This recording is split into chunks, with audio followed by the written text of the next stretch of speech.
What's it actually really like to be a plumber in London? Well, it's fucking difficult. That's the first thing. You've got to outwork your competition.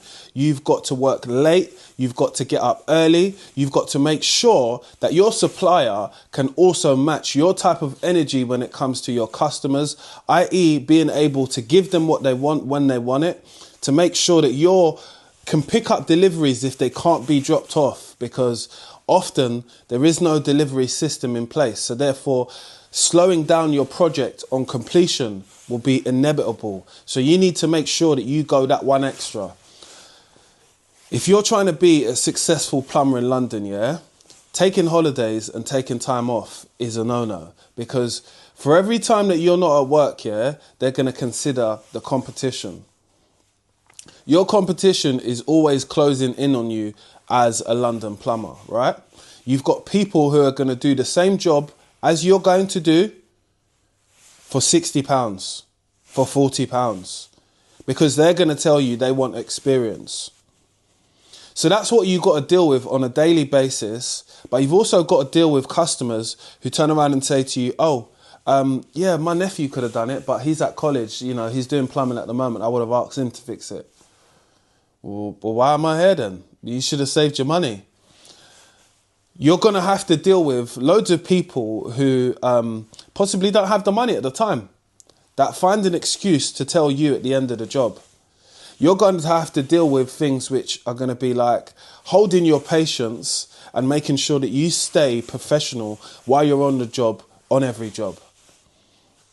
What it's like being a plumber in London is that your reviews online will speak volumes for your business. So you can't really afford any bad reviews.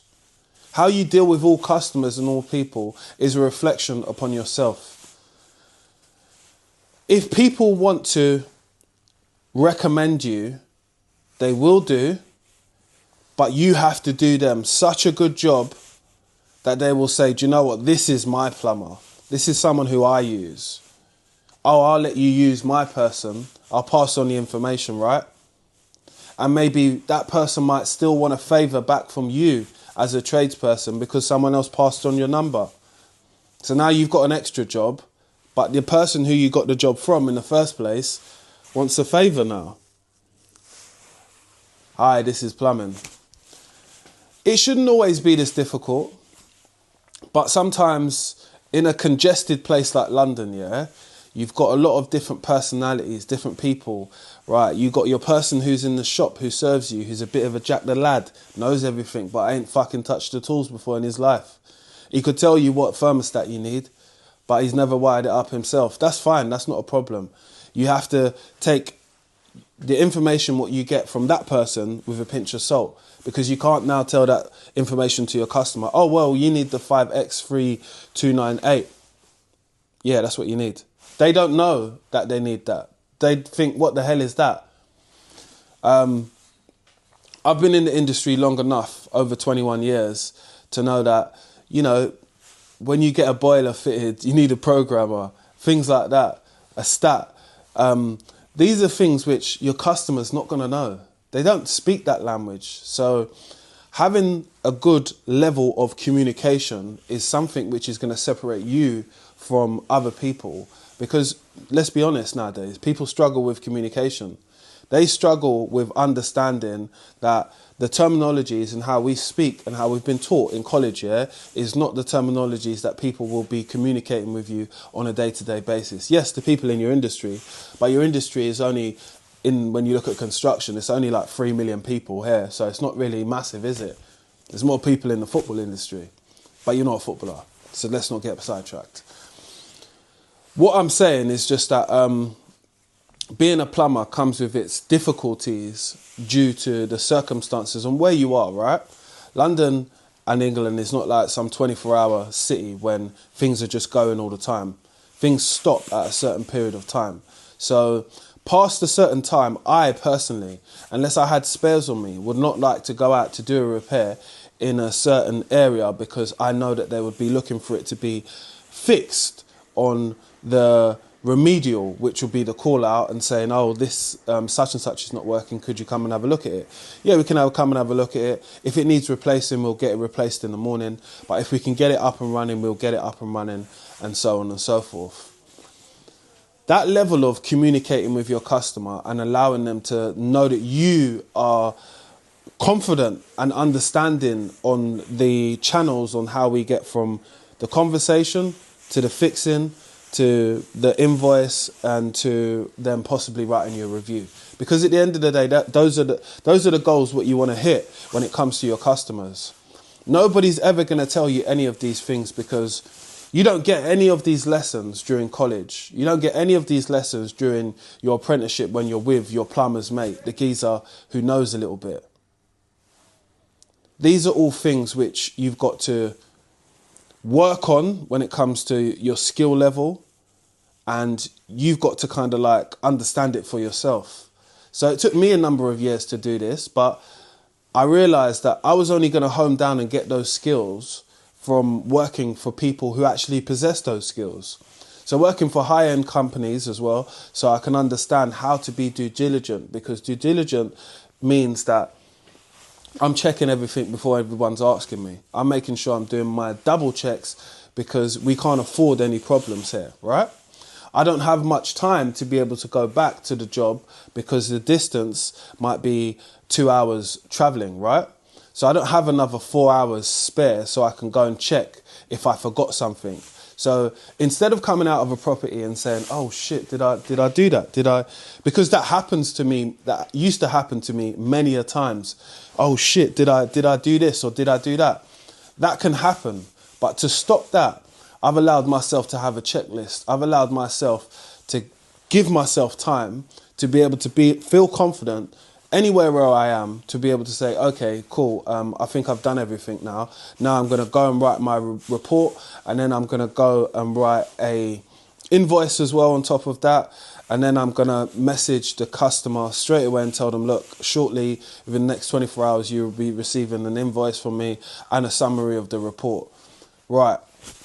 That works for me, but I've learnt that through other people.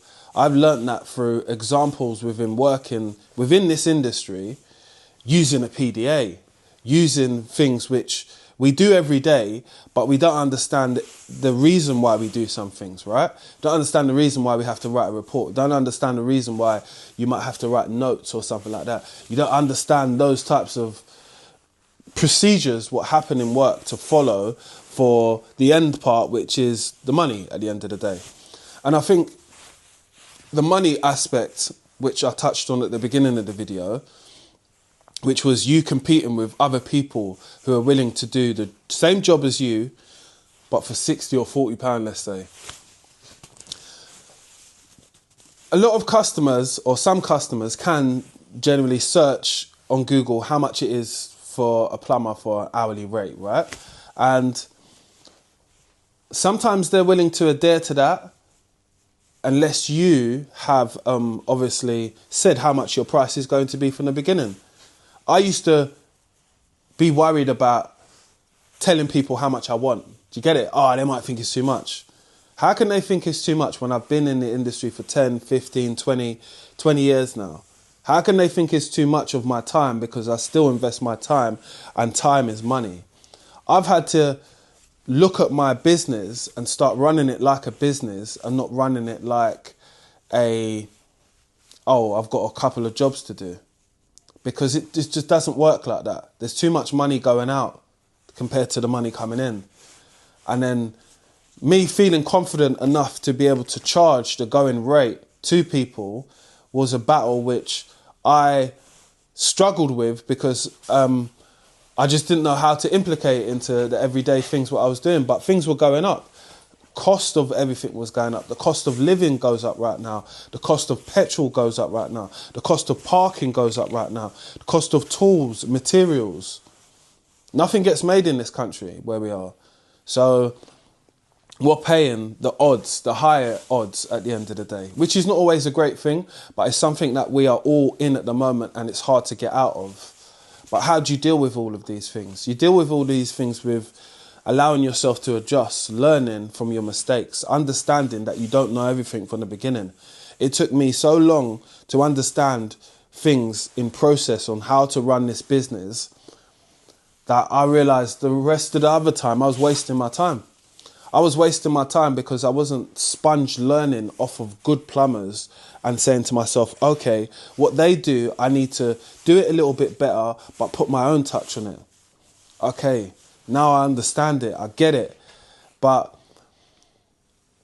these things have been like steps for me, steps of learning in the sense of, right, I now know and I'm confident to be able to go and do any job. Installing a bath, whole bathroom repairs, leaks, call outs. I'm ready to do all of them, right? But you get to that stage where you need to be ready to up your prices to the prices which are currently on the market. Again, using Google to find these things and a price guider, there's nothing wrong with that, because you got to ask yourself, where does everybody else get their prices from? Google, probably.